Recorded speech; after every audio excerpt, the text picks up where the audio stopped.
Professor, aside from open BICAM, meron pa bang Mm, ibang pupwedeng magawa para magkaroon 'yan. ng fiscal accountability at masiguro natin na wala na yung mga ganyan-ganyang budget insertion? Oo. Alam mo DJ Chacha, globally may mga iba ding programa na sinusulong itong multi-stakeholder oversight sa infrastructure 'no. Parang gagawa ka ng isang grupo na kung saan may civil society representative, may government, may representation ng mga contractors at may independent auditor.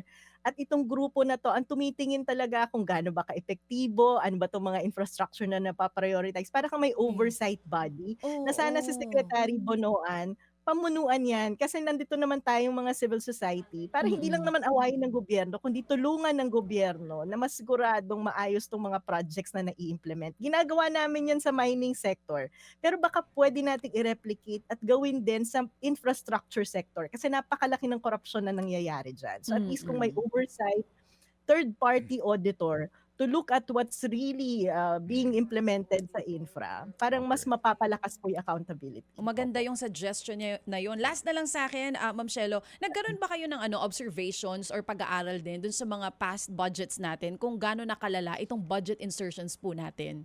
Not just for this year, previous pa, even Yes, di lang sa talagang taong ito. Kamusta po? yes.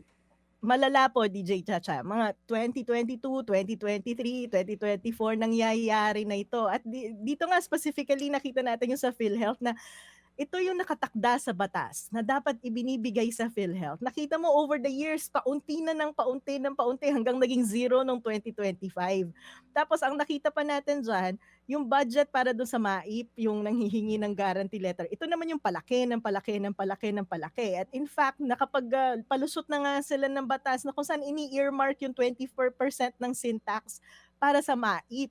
Eh, yun ang hinihintay ko nung SONA, eh. Dapat ang sinabi ng pangulo, yes, pinapalakas natin ang PhilHealth, ina-abolish na natin itong MAIP. Dapat i-abolish na 'yan kasi dapat diretso na sa ospital yung bayad, 'di ba? Wala ng mga guarantee letter, guarantee letter.